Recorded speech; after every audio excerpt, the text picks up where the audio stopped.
Type your text. Go to Type. Create outlines.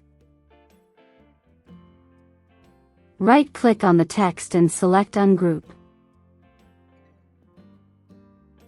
Move the letters to make them overlap.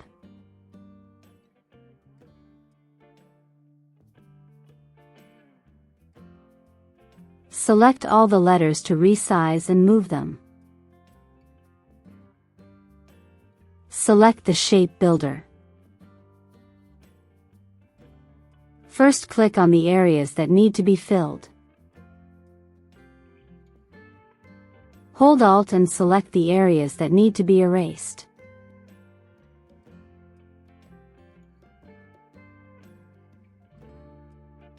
And that's how you create this text effect.